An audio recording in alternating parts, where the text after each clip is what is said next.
Sio kama mko hapa kuna mtu ako na testimony, a living testimony. Marafiki ulikuwa na wao when you had everything. You had money, you had a good name. Niliambiwa watu kwa kesha, kama kuna mtu anakuwa na marafiki fake, ni tajiri. The wealthy people, the rich people, they have false and fake friends. I was speaking about association. There are people who are going to come to your life because of what you can give. If you see vultures, know there is a dead carcass. Praise be the name of the living God. Where there is a dead carcass, vultures gather. There are people who are like vultures. They will come and milk you away. Whatever you have. When they milk you everything, they will say, huyu aliachwa na Mungu. Huyu hata hakuna kitu akona, unaachwa peke yako. You know you are true friends when you have lost everything. When you are in need of them. Jesus knew his true friend wakati aliwekwa msalabani.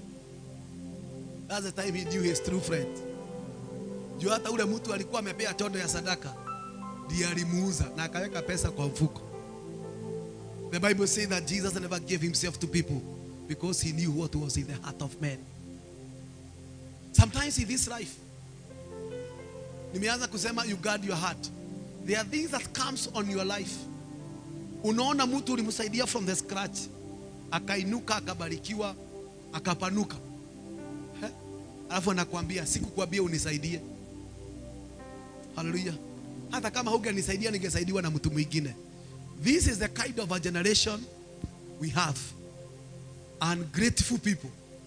Unyielding people. So if you don't have to guard your heart. We are living in a generation, mtoto anasoma, anapata kazi nzuri, anakaa Nairobi. 10 years down the line, hajawahi enda kuona wazazi.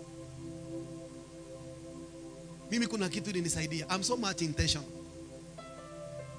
Nilisema, even though we were born 7, I choose to look after my parents as an individual. Unajua wazazi wanakufaga kwa nini?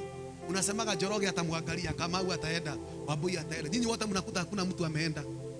So at the end of the day mzee anakufa na njaa. Mimi ni make sure I'm so much intentional when it comes to my parents. Mwezi hauwezi kuisha kama sijaenda kuwaona. I have few friends. Niko na marafiki kadhaa wangu. Some of them wazazi wao hawako hai. Unasikia mtu akisema I wish my mom is alive. Ningeenda kumtembelea. Wale wako na wazazi wako hai, unagoga mwaka, umuonaga Disemba. Unajua mzazi akizeeka atakagi vitu mingi, ni akuone tu. Uende hapo na ajione, Mungu akuiona, ndehe ione. Anaona ule msichana anaitwa kama yeye, kijana anaitwa kama yeye. Mnakaa tu naye hapo 2 hours, 3 hours, unamuongezea miaka ingine 10. Ukimkuta akijengea kuku zake, ukamgulina mafatimeri, you are keeping him alive.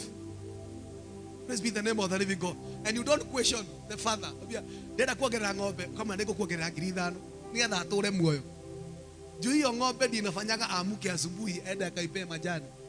Kama haiko hayuko, na nyinyi mlienda mtaani. So sometimes you become so much intentional. What am I saying? That was by the way. Paul is saying I suffered the most. Paul alifika mahali akasema mimi nimepitia, ndio ametuandikia hapo.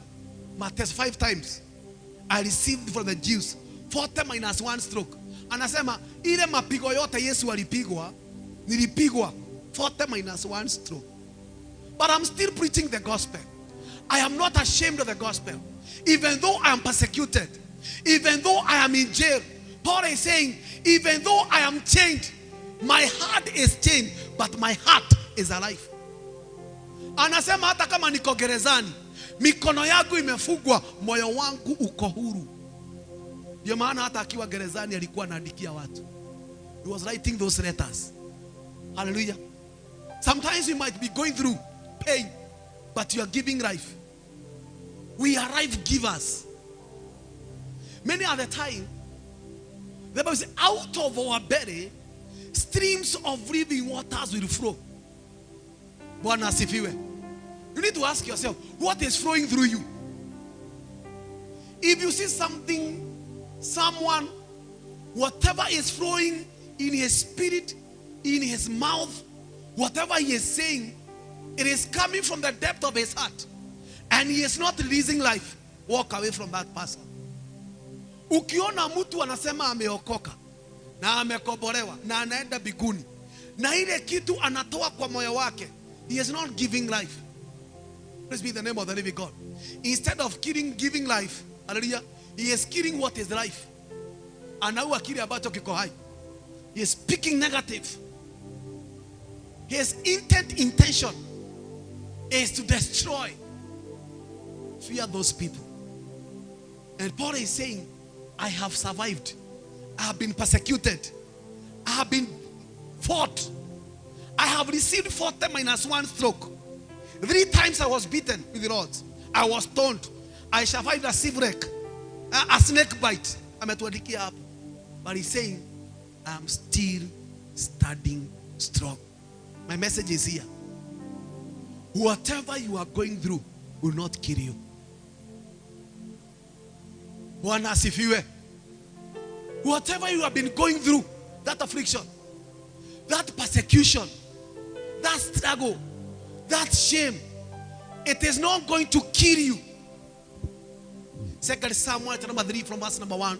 The Bible says the war between the house of David and the house of Saul increased for a long time. But David grew stronger and stronger every day. May God help you to face your fears. Hallelujah. I know there are people who have gone through a setback. I want to decree and declare that setback was a setup for your comeback in Jesus' mighty name. Usiwahi kubali yale mambo ambao unapitia ufanane nayo. Mimi kuna kitu Mungu alinisaidia. Nakataa kufanana na shida yangu. Nakataa kufanana na ile mambo ninapitia. Mimi kama sina kitu kwa ufuko, sitakosa kunyonga tai, nitainyonga na muniombe pesa. Na nyumba imefungwa. Usifanane na shida yako. Hallelujah. Maandiko inasema, what happened to David? If there is a man I love in the Bible, is David. David activated a new dawn in his life.